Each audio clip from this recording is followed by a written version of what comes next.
climate change doesn't live on an island. We're all impacted by it. It's really not and shouldn't be a political issue. Climate One has ensured that indeed many different parties have seats at the table.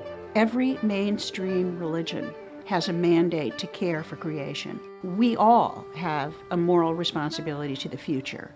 The way parents have a responsibility for their children. We all have children or relatives who are very young. Do we not want their world to be good too? Do we not see clearly that what we are doing is not sustainable?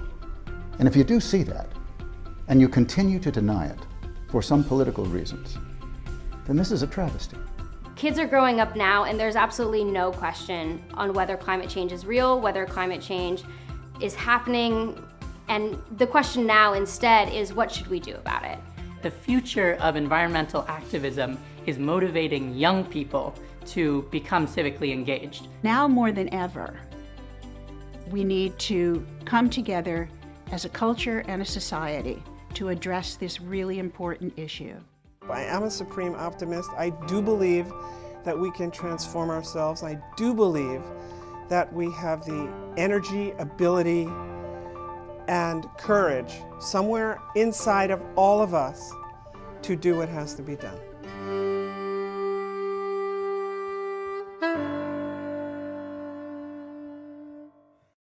Thanks for joining us for this live stream conversation on taking stock of COP26, the International Climate Summit that just concluded in Glasgow. I'm in the San Francisco Bay Area and would like to acknowledge the Ohlone and Miwok people who inhabited these lands for 10,000 years.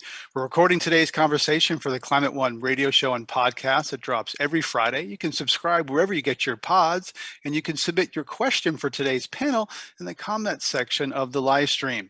We're grateful to our friends at the Arrow Foundation for making this program possible. Thank you.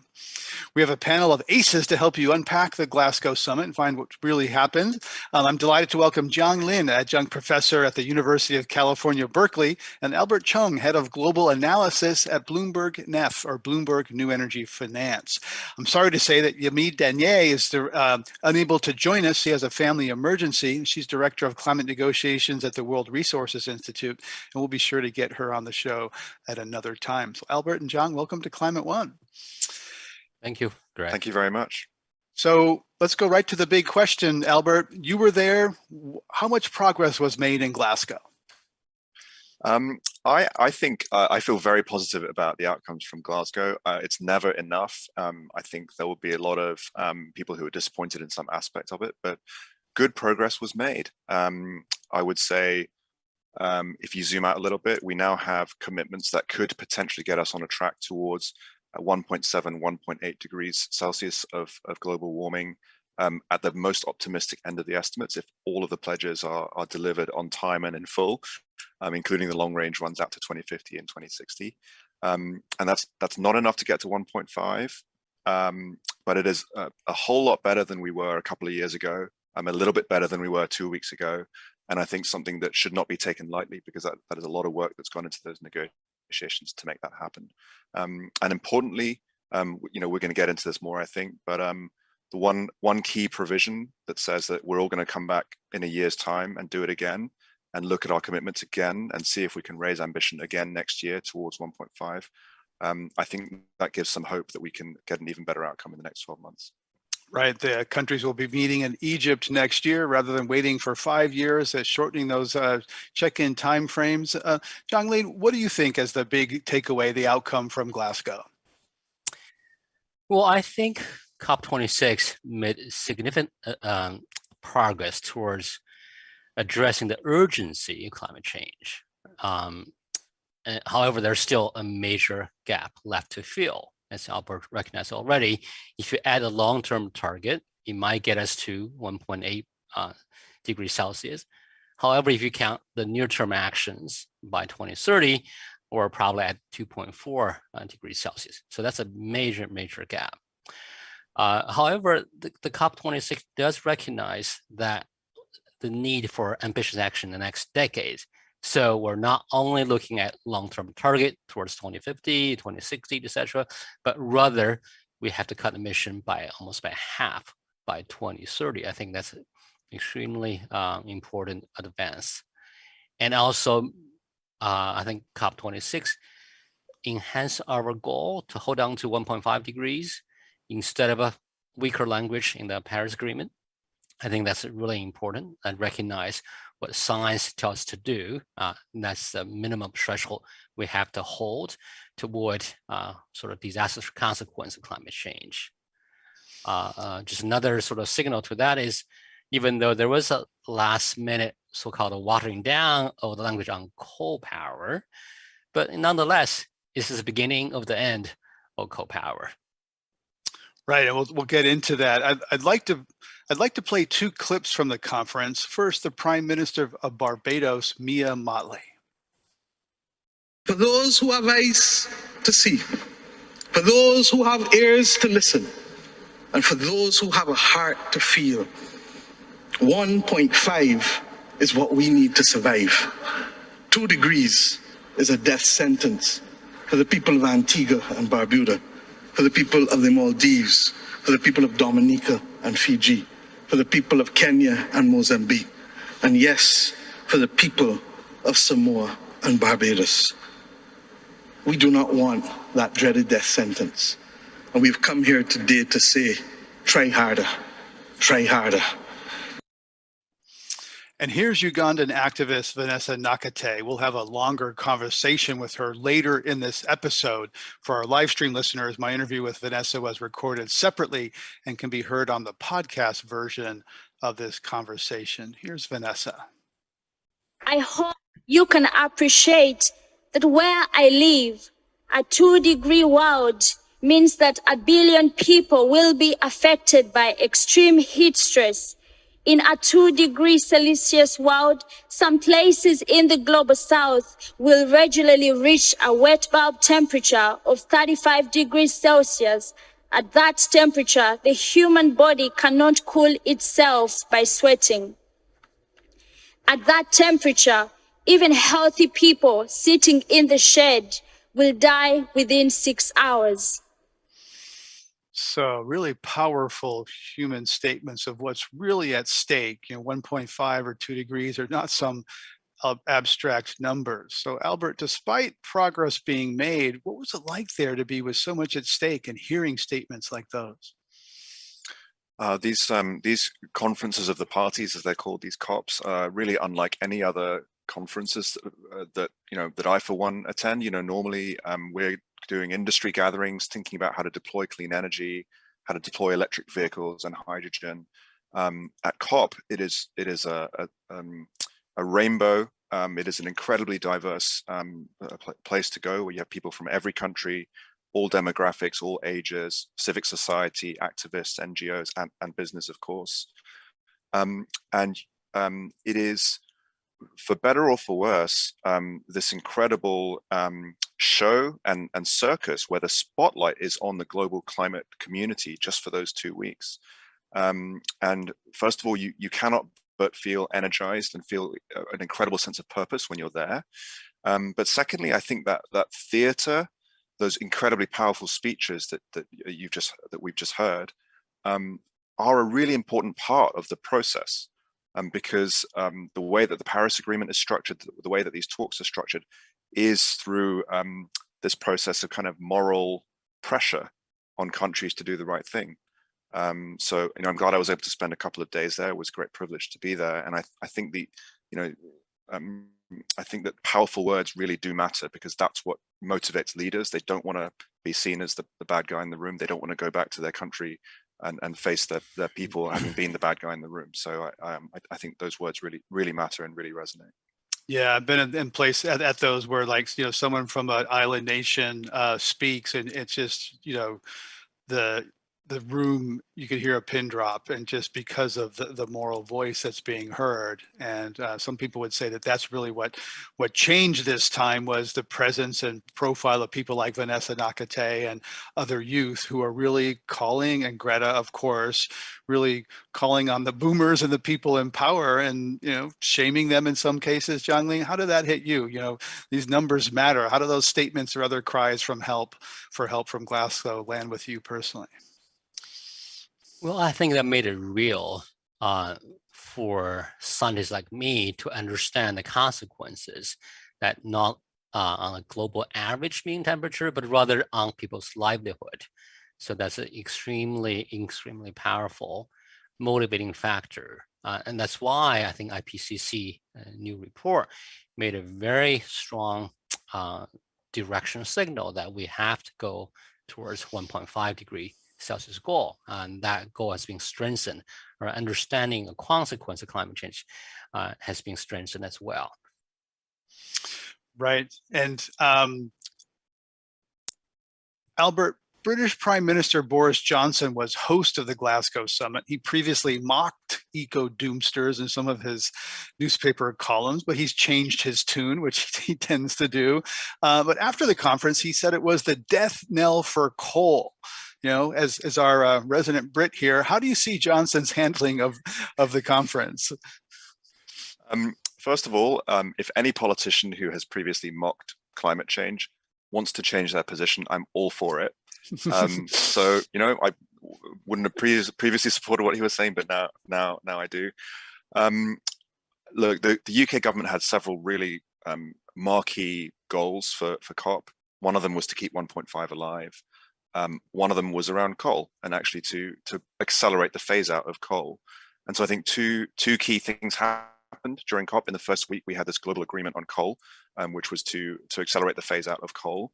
I would say, personally, I thought that was a slightly disappointing agreement because it didn't actually include most of the major coal users out there, like the US and China and India, but it did include a few European nations which hadn't previously made such a pledge. So that was a good step forward.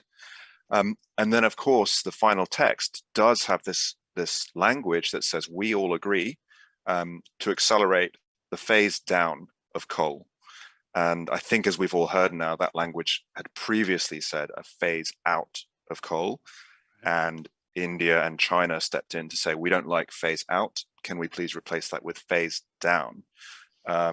Which implies some continuing role for coal, which, as we all know, is really not compatible with 1.5 degrees. And that was a source of major disappointment to Alok Sharma, the COP president. And you could see on his face that he was incredibly disappointed. Yeah, he cried. Yeah, he teared. Yeah. Yeah, and so I think for the prime minister to say it's the death knell for coal, I think the UK government was always going to trumpet the achievements of COP, and I think this is what we're seeing now, is maybe overselling a little bit what's been achieved. Jiangling, Xi Jinping did not attend the Glasgow conference, but the US and China announced a surprise bilateral agreement to work together on moving away from fossil fuels and stabilizing the climate, and supports our economy and lifestyles. Will that result in meaningful missions? We know that as we record this, President Xi and President Biden are talking this evening, but tell us about that bilateral agreement. Well, I think the fact that US and China made such a surprise announcement during COP under the challenging state of US-China relationship, it's a story in itself, right? It shows that both countries recognize the threat of climate change to the world and to their own economies, and recognize the urgency to take so-called enhanced action, not just business as usual. So I think that means that both teams are working really, really hard to find a common ground amid tensions on multiple fronts. I think that's a very hopeful sign. As you remember, it was the agreement between China and US back in 2014 that laid a foundation for Paris. So obviously, 2021 is not 2014. We are in a very different world.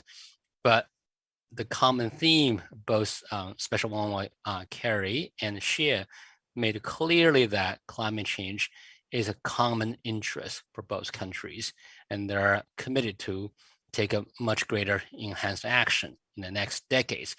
Both words are key: enhanced action and next decade. I think that's a new focus. Right. It seems like there's so much tension right now between the US and China over China's military expansion in the South China Sea, forced labor camps in Xinjiang, trade tensions, the suppression of civil rights in Hong Kong. It's a long list, but climate might actually be an area, Jiangling, where the two countries can actually, like, this could be, that place where they really find common cause. I do agree. I think there's a long list in that joint declaration on areas both US and China would work together, right?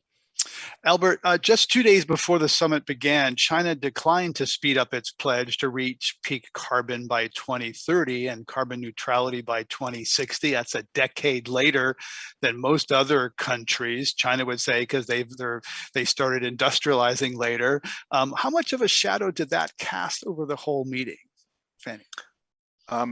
For me, not so much of a shadow, actually, and perhaps I'm alone in this, but I was not expecting China to come forward with a big new pledge to raise its ambition before COP. It had only really put in place these two commitments to peak emissions before 2030 and reach net zero by 2060. Those commitments are about a year old, and I actually would have been quite surprised to see some substantial new commitment there. So I think I think I would say that I think overall, China's participation in COP was kind of in the end marked by this high point, as Jiang has mentioned, with the U.S. collaboration. And I think that's going to be the thing that they've taken away from it and said, this is our new kind of flagship achievement that we're going to take forward. Right, they didn't really have much of a presence at the meeting. She wasn't there. They didn't have a exhibition in the main hall where all the countries are kind of showcasing their presences, but they do have this U.S.-China bilateral deal. And at the end of the day, U.S. and China are what, about 40% of emissions, top two emitters. They can do a lot, just those two. Jiangming, one of the big critiques of the UN process is that countries announce lofty goals without specific plans or milestones along the way, as you've kind of noted. China did recently release its long-awaited plan for reaching peak carbon emissions by 2030.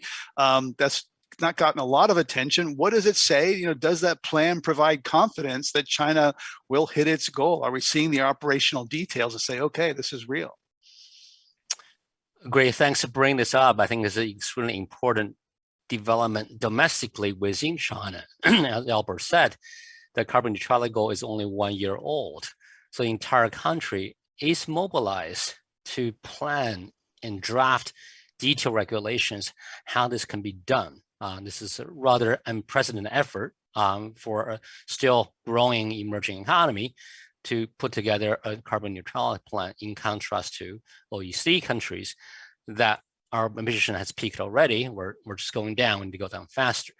So to change the direction, first reaching a peaking by 2030, then getting down to zero, essentially in 30 years, is a pretty tall order, I would say. So everyone, as Albert alluded to already, are not anticipating a major target revision, but rather what are the plans are being put in place. So in China, it's called a 1+N plans, with the number one are the document issued by the Party Central Committee and the State Council on the guidance how to reach carbon peaking and carbon neutrality, which gives a fair amount of detail, including a few more high-level target, for example, including 80% non-fossil energy goal by 2060. That's lined up with the carbon neutrality pledge. Then the State Council issued its own implementation plan on reaching carbon peaking and in 10 major areas in different sectors of economy. So there are a lot more details that shed light on how China would go in implementing different regulations, policies, and incentives to get different sector economy to contribute to the peaking and then reaching carbon neutrality. So there are a lot more new details in that document. Right, and this is a real important point. During the Conference on Parties or the COP in Glasgow, the Washington Post put out a big research investigation showing that a lot of countries, the numbers are saying, Malaysia saying our forests are capturing this much, et cetera, they're built on some faulty numbers. These claims, not only the goals, but the measurement of what countries are doing now. We have a question from, we're doing this recording via live stream today, and a question from Lauren and our audience says, accountability seems to be a massive issue. Huge promises with no transparency as to how they will be monitored, measured, or held accountable. Is this something you think we need to be worried about? Albert, the numbers. Yeah, absolutely. Absolutely is key. And especially in this decade, in the next few years between now and 2030, where we need to see delivery on the pledges that have been made. That's really the most important thing.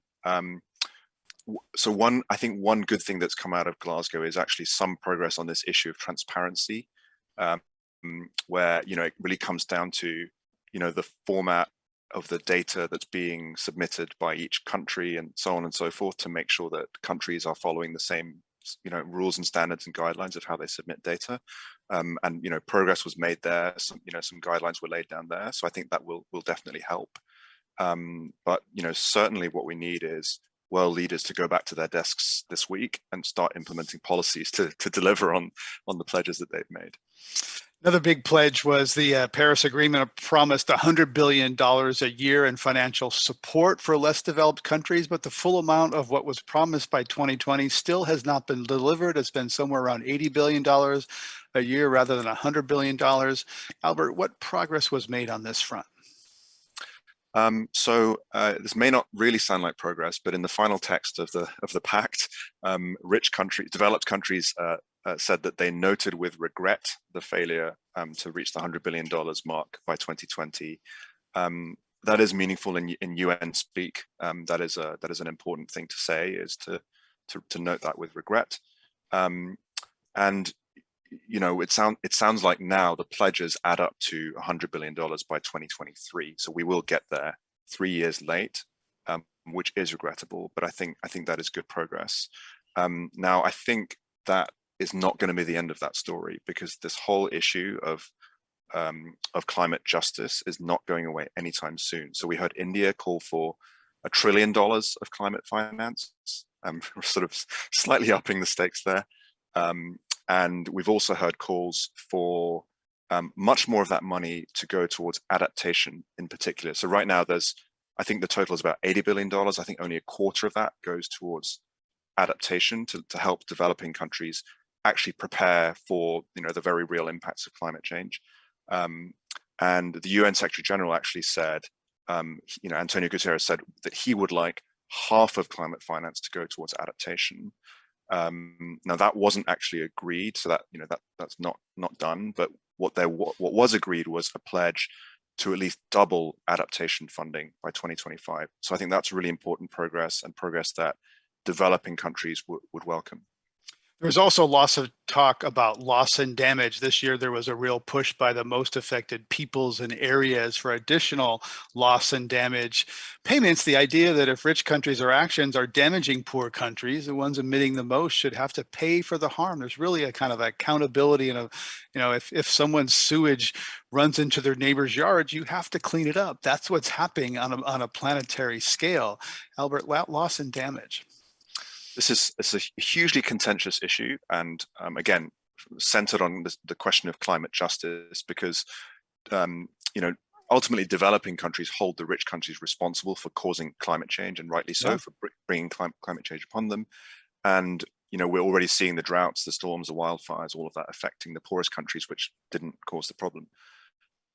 So the idea of loss and damage was to set up a fund specifically to pay for the damage caused, and that was not, I don't think that was even close to being agreed in Glasgow. But what the pact does is it acknowledges the issue, recognizes that there is loss and damage being caused, and essentially opens a dialogue to explore further how this could be addressed.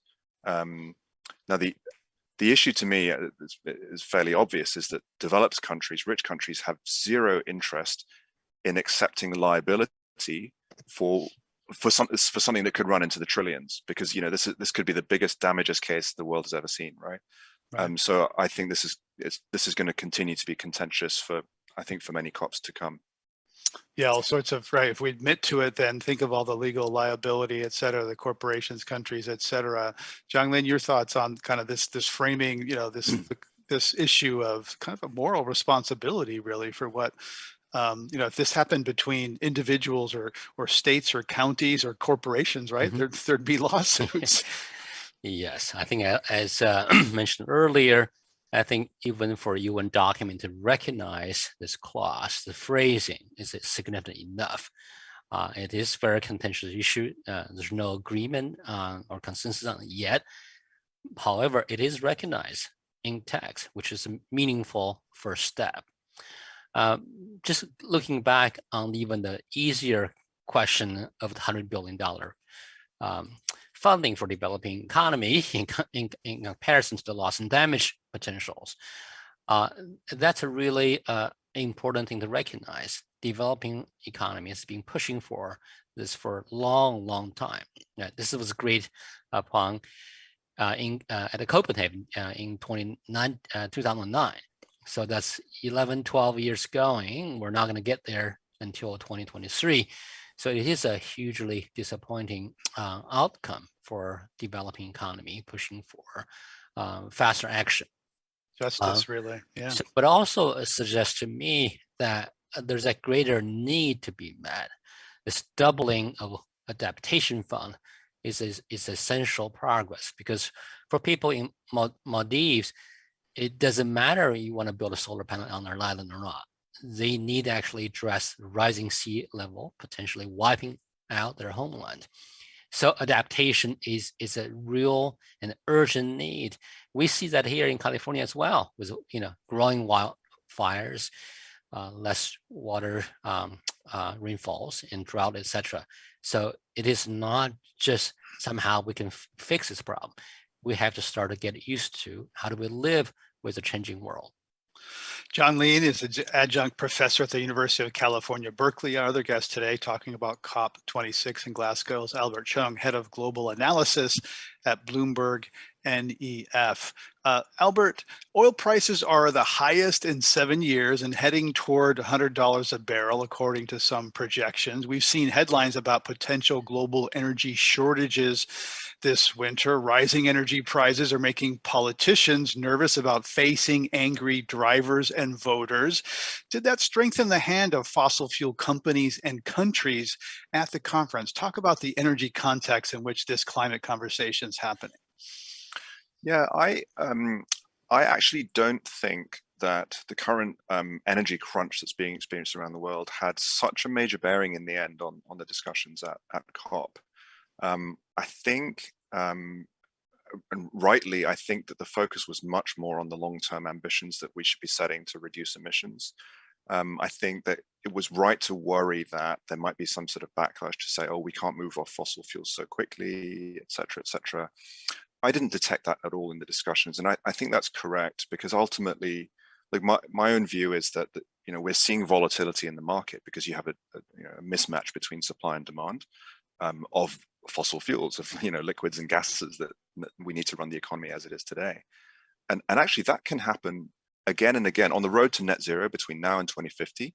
That is likely to swing, both ways. There'll be oversupply or undersupply at different times, and we're going to keep seeing these crunches. So I think the volatility is just going to be a part of the picture, and we're all going to have to get used to it. So in a way, I'm quite glad that we didn't allow that to overshadow, this incredibly important conference, because these shocks are going to happen, and that, they're not necessarily linked to the energy transition. So it's going to be a bumpy road to this destination. We all know it's possible. The markets are saying, this electrified battery away from fossil fuels will be difficult getting there. So let me turn that around for you, Albert, and say, what signals do you see coming out of Glasgow that will impact energy and capital markets? You just said that energy markets really didn't affect Glasgow. It was focused on long term. Turn that around, and how does Glasgow affect the energy markets and where money is going and how energy is used? Well, I mean, if we want to talk about money, I think maybe a good place to start is actually the Glasgow Financial Alliance for Net Zero, GFANZ for short. It's a slightly heavy acronym. But this was this agreement set up by Mark Carney and Mike Bloomberg, who's my ultimate boss, actually, between, hundreds of financial institutions representing $130 trillion in assets to move towards net zero. And I think that was quite a useful announcement, because it essentially says all of these financial institutions, they don't have their plans in place right now. Many of them are still investing in fossil fuels, but they're setting a direction, and that direction allows us to then hold them accountable. So in the next 2-5 years, we can look back and say, hey, you signed this thing. What have you actually done? In a similar way that we're starting to hold countries accountable for their NDCs. So I do think that is going to help focus the minds of the finance industry executives on how do we get capital into clean energy and how do we get it out of fossil, maybe not overnight, but certainly over the next few years. So does that mean we need to wait for governments? Are markets now kind of, moving in a direction, of course, that will get to these goals? Does that somehow, change the importance of policy in markets, Albert? There's definitely a prevailing sense that business is ahead of government at the moment in the whole climate discussion. I'll give you one example. We worked closely with the UK government actually to release a report on zero emission vehicles last Wednesday at Transport Day at COP. And the UK government, the COP26 presidency, put together this declaration of countries and automakers, as well as subnational governments, to work towards the phase out of polluting vehicles. And we ran the analysis, with them on this pledge, and essentially found that 20% of the global car market is now covered by national targets to phase out internal combustion engines. 20%, not enough, but good progress. 30% of the world's car market is covered by automakers' pledges to phase out internal combustion engines. So that's just one example of where, business is moving faster than policies. And I think you'll see other examples in other sectors as well. We have a question from Holly, who's watching. What about the liability of fossil fuel and big ag and chemical companies? It's not all on countries. Exxon knew for decades that they were causing a global harm. Albert, what about the corporate liability? As you say, markets are ahead, there's also corporate liability. Yeah, for sure. I think that those are really challenging questions to address. I may be in a minority among the your listeners and all that, but I think that what we really need to do if we want to solve the climate issue is we need to have a big tent, and we need to engage with these companies and actually make them do the right thing going forward. I personally am not that interested in the liability of what they've done in the past. It seems like we now know that they hid certain things. We know that they've been lobbying for the wrong side for a long time. But what we need to change policy. We need to change the market rules so that they can't do that anymore, so that they can't invest in the wrong things, and so that they can go on the low carbon transition along with the rest of us. Because I'm not convinced that that the courts are going to be the path to kind of climate safe pathways. And that's been a hang-up in the past. There's been U.S. legislation introduced on a carbon price, but the sort of liability shield for fossil fuel industries was part of it. That was taken out. That's been a real source of contention. Something modeled along what happened with tobacco. We'll give you some money. You can't sue us for what happened in the past. Zhongli, let's talk about the global methane pledge. That was aimed at reducing emissions of short-lived but potent greenhouse gases by 30% by 2030. How important is this pledge? And how much of the low-hanging fruit that just gives political cover for not addressing the thornier issues? Well, thanks for asking the question. I think the global methane pledge potentially the single most significant accomplishment during COP26, because we know that methane is a highly potent in trapping heat, potentially 80 times more heat than CO2 traps in the short term. So if we need to deal with controlling temperature rise within the next decade, reducing methane is the best bet we have. By some estimates, the pledge of a 30% reduction in global methane emissions could in itself shave off 0.2 degrees Celsius in terms of warming by 2040 or so. So that's actually highly significant. And second, that most of the reduction in methane can be done cost effectively, especially in the oil and gas industries. And there's growing consensus, even among stakeholders in industry, that's a missed opportunity in the past. So I think it's highly, highly significant. Right, and that seems to be one area where industries, quite highly aligned, because methane, there's a lot of basically waste, and it's to get that to market, you can actually, it's, usable energy. Albert, Boris Johnson, who we talked about, chief of the conference, said he wanted to make progress on cars, coal, cash, and trees. Let's talk about those. How did he do on those sectors? We talked a little bit about coal. How do you think that played out? Yeah, so let's see. On coal, we mentioned already the agreement to phase out coal, and I think for me, I felt like that could have done with a few more major coal users being in that agreement. On cars, as mentioned, we now have 20% of the car market covered by national phase outs and 30% by automaker phase outs. So I think that's good progress. On cash, we didn't hit the 100 billion, but we're going to.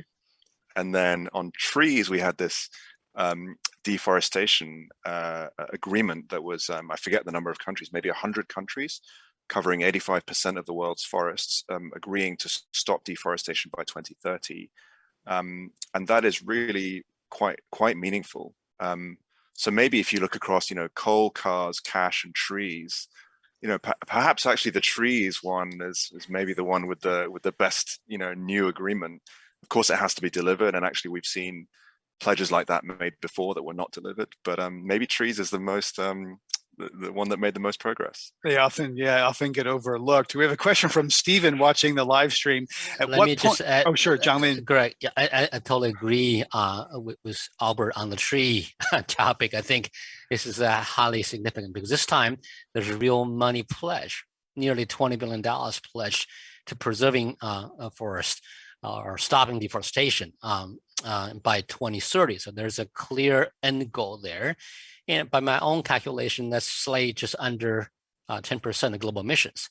So that's a big number, right? And so getting that down by 2030, also meeting our new focus on the next decade. What we can do now instead of future. So a question from Stephen watching our live stream. At what point will investment in carbon capture take center stage as limitations on emissions continue to be a Hail Mary? John Lin, you want to take that? Carbon capture. Well, carbon capture as a technology, is still considered emerging, right? Has to compete with many other technology would achieve the same effect. So to me, the competition right now is not favoring carbon capture and storage. There's a lot more zero carbon technology that offers much greater return, both in terms amount of energy or carbon reduced, but also in economic returns. Right? Solar, when storage beats out CCS in the power sector, hands down right now. It doesn't mean there's not a future for CCS down the road, but probably not within this decade in any meaningful scale. It doesn't mean we don't invest in that. I think we still need to invest R&D dollars to make sure there is a potential insurance policy that's available if we could accomplish all the reduction we need to do in the next decade or two.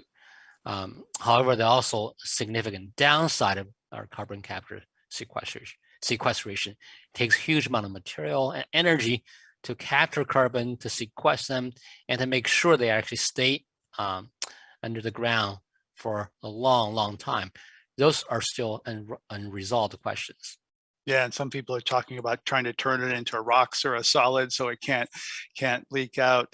We're talking about the COP26 Glasgow summit with John Lin and Albert Chung. This was the first conference of parties, or COP, where the U.S. is back, re-engaged. U.S. rejoined the Paris Climate Summit. The Biden administration is back after the U.S. has been absent for 4 years. A question from Jim watching our live stream: how credible are U.S. climate efforts when it spends more than a year on defense rather than kind of, on offense, talking about Biden's 10-year plan? There was a lot of defense, and Biden kind of showed up empty-handed because the U.S. didn't pass by the time he got there the infrastructure bill, the Build Back Better plan. Albert, you want to take that? U.S. leadership, was it present? Greg, last time we spoke, last time I was on this show, I think I said that the U.S. was a bit less credible than I would have liked. But look, the US showed up for COP26, dozens of political leaders, Biden, Obama. I got caught in a crush of people trying to see Barack Obama. John Kerry worked incredibly hard for the 2 weeks that he was there, the whole time. And I think it did show that the US is back, that it wants to engage and it wants to lead. And like many other countries, the US showed up having already made the pledges, really. There were not that many new pledges made at Glasgow. So the US had already set forth its plans, to reduce emissions by 50% or more than 50% by 2030, et cetera, et cetera. So it wasn't like Biden was completely empty-handed. He did deliver on at least the infrastructure bill during COP26. That is now done, but not yet on the economic spending bill, which would really have been a big boost for clean energy. So I would give the US a qualified, maybe 3 or 4 stars out of 5 for what they did on the day in COP, given the constraints that that the administration faces back home. The US wasn't able to sign the coal declaration, wasn't able to sign the electric vehicles declaration, because those are not realistic political prospects to get agreed back home. So despite all of that, I think the US did show up and did a lot of hard work to get the Glasgow agreement to the point where it was agreed. John Lee, there's talk in China about China banning gasoline engines, which would have a huge impact on the global auto industry. But if you look at this from Beijing's perspective, how much trust is there that if the Democrats lose the White House in 2024, that those pledges made today just disappear? You've talked about how China has a plan. We know that plan is going to be implemented. Xi Jinping is still going to be president. They're going to do what they say. But on the other side, China looking at the US, there's real uncertainty. What does that mean for this? Yeah, let me just comment a little bit more broad on this. I think U.S. leadership did come back in COP26 in London. I think it was instrumental in supporting the more ambitious 1.5 degree goals as part of the Glasgow Declaration. I think that's incredibly important.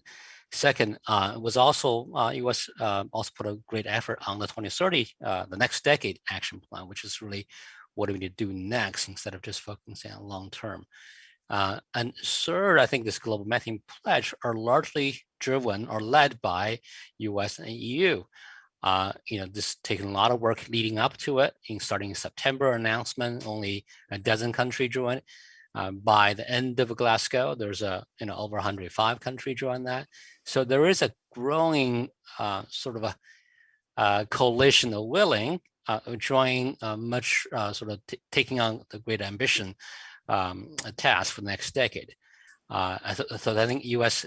leadership is back, especially in contrast to previous administration. However, there's a qualified however, right? So everything has to depend on implementation. Everyone recognizes that. It's not just the U.S., but it's also every single country who signed the Glasgow Declaration. Go back home, do the homework, and put into place a detailed and solid plan.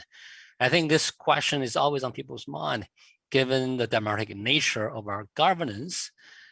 There are a certain level of uncertainty involved. And just as the UN process, to get 200 countries agreed into a single document, laying out all the detail is not an easy task. It would take a much greater effort in the US to get those legislation passed, to get a funding in place, but also translate into more state actions. So in that, I think offers some hope in the sense that there's quite a few states, over a dozen states, who are signing on more ambitious climate plans, including on coal, including on cars. For example, California, its friendly alliance of states has a pretty clear target on ICE engine cars.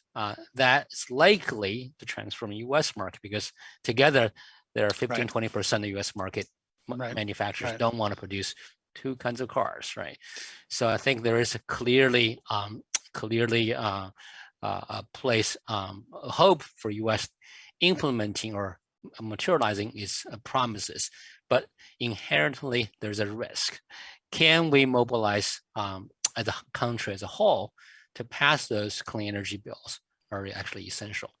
Right. And I want to ask you kind of like how change happens, because looking at climate Twitter during the conference, there were a lot of people, young people particularly, who were really disappointed, angry, sad. We need to, talk about revolution. They really need to shake up the system because they think the establishment is not going to deliver the reductions needed, and that there's going to be more political pressure, more, we saw this, some of that during the conference of parties, Greta saying this is all blah, blah, blah, some youth walking out, etc. So Albert, having been there, what your sense of like, is the establishment, the elites going to get this job done, or is there going to be more, civil disobedience, as the world gets hotter, desperate people take more desperate measures? Yeah, and I think, I don't think we are on track for 1.5 degrees. So I think it's right that that people are angry about that. And you're going to have the campaigners and the activists and the NGOs who essentially pan the Glasgow Pact and say it's greenwash, it's just blah, blah, blah, it's just words. But you have to remember, I mean, words are all the negotiators have in that conference room. What you're trying to do is get 200 countries to agree on a text, and the text is the path forward. They're not in there planting trees; they're in there crafting words. So, and what those words say, if you read it, is let's come back next year and keep trying harder. So I think it's good to be angry. I think that anger helps. But I think to say that these people aren't trying or aren't doing enough, I think they're working hard, and I think this is the right system and the right process to try and get to a better outcome. I think the young people are right to be disappointed, to be frustrated. I think bring the pressure on, and that's what's get it going, right? It's a democracy, right? We need our citizens to be engaged to push for what we hope for. So don't let the pressure drop. But also, broadly speaking, I think UN is only one avenue of change. It's an important one, but it's only one. It takes multiple sources of change to make it happen, including everyday activities each citizen can take on, but also in your own local jurisdictions, in industries as well. So I think that we need to start mobilizing different sectors of the society to all work on this common goal. Just hoping for one UN document to solve our problem is probably not realistic and cannot be counted on.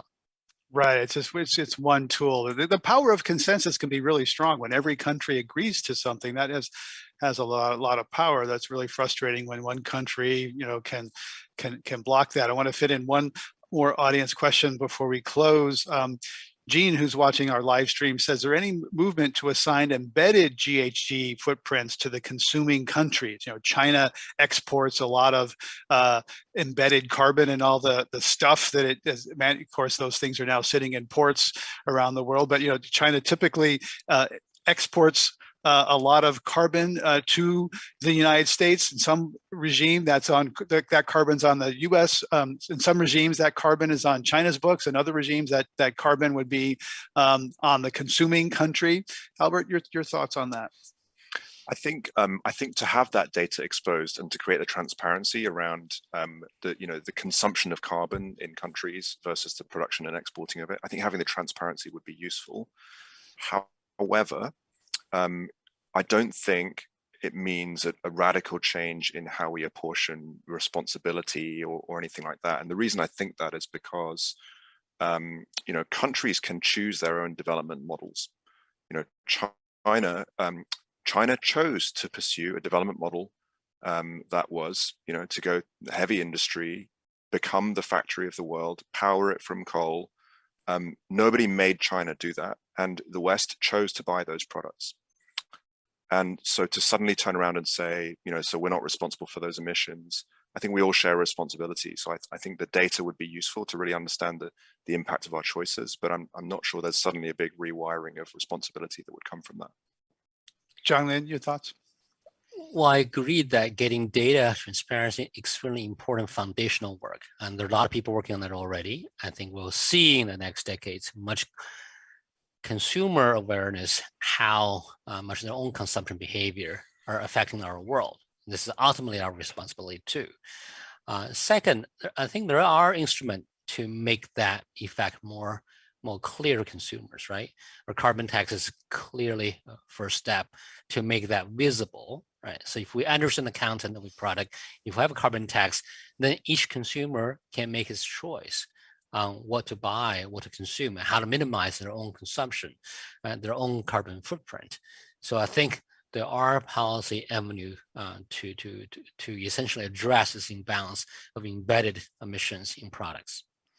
So as we wrap up, Carbon Brief did a preliminary analysis and found that Glasgow shaved about 1.1 degrees Celsius of heating by 2100, and India's net zero pledge, something we didn't talk much about, reduces heating by another 0.2 degrees Celsius. Together, India and Glasgow about 0.3 degrees reduction if fully implemented. So how did we do bending the curves, getting to the numbers? Of course, we've talked about how implementation is really important. So what do you each see as kind of the most stepping back, looking forward, where this goes? Zhang-Lin, let's start with you. Well, I think that kind of counting may not account the full impact of this effort of last year, right? The thing we learn about conference parties, you do the work ahead of time. You don't just wait until you show up in the conference and negotiating tax and hope somehow we make wonderful leap forward in 2 weeks. So to the extent that all the announcement prior to Glasgow is actually a cumulative effort by entire world's climate diplomats and scientists are getting our agreement. So I think there's a lot more accomplished by Glasgow than this so-called 2 degrees Celsius shaving. But nonetheless, there's a huge gap remaining. We all know that. So to me, it requires that we need to double down our effort in the next decade. Promising 2050, 2060 goals are laudable, but not going to cut it.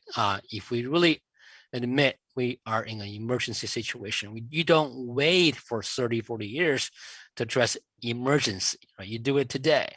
So that speaks of everyone, every corporation, every industry, every institution involved by implementing the things we know what to do, right? In the power sector, we know there's available solution, solar, wind, and storage to essentially squeeze coal away from our power sector. In transportation, we know there's a lot of electric car available to at least change the light duty vehicle side. The industry, there are more solutions as well. So there's many things we know to do. I mean, as a scientist, we think we at least know 80% of the solution already. We're just not doing them at a scale, at a speed that's proportional to a kind of urgency to the challenge we face. That's what we need to focus on, is taking action now. Albert, where do we go from here? Yeah. I would just say, first of all, that I was really happy to see the 2017 net zero commitment from India. I think a lot of people thought that was too little too late, but my own personal view is that's a great commitment to have laid down. And India's per capita emissions are about 1/8 of the US. Yeah. So if India follows the same development path that the US followed, then in 50 years time, India should have 8 times more emissions than it has today. And instead it's saying we're going to get to zero in 50 years. And I think that is something to be lauded and applauded. And then I also think that, when I was last on this show a few weeks ago, we had 70% of the world's emissions covered by a net zero emissions target of some kind. That number is now 90%. So while I agree, Zhang, with what you said, that this is an emergency and we need to act fast, I also think we should take some comfort from the rising ambition that we are seeing, and just be grateful for some of the progress that we've seen. Well, we have to wrap it up there. I'd like to give a shout out to the Climate One team for making this happen. That's Adam, Arnav, Ariana, Brad, Kelly, and Tyler. Thank you. You're an ace team. And a special thanks to our friends at the Aero Foundation for making this possible. It's great to have you as partners. On Climate One today, we've been discussing COP26 with Zhang Lin, adjunct professor at the University of California, Berkeley. You heard him say, bring on the student pressure and the protests. And Albert Chung, head of global analysis at Bloomberg NEF. We regret that Yami Danyev, director of climate negotiations at the World Resources Institute, had a last-minute personal situation, was unable to join us. Podcasts of this and other Climate One shows are available wherever you get your podcasts. Talking about climate can be hard and scary and challenging. It also can be exciting and interesting, as you've seen today. So please help us get more people talking about climate by giving us a rating or review. It really does help open up and advance the climate conversation. Implementation is what really matters, as we've been talking about today. So thanks for joining us online. We'll see you next time. Thanks, everybody. Thank you. Thank you. Thanks, Albert. Thanks, John.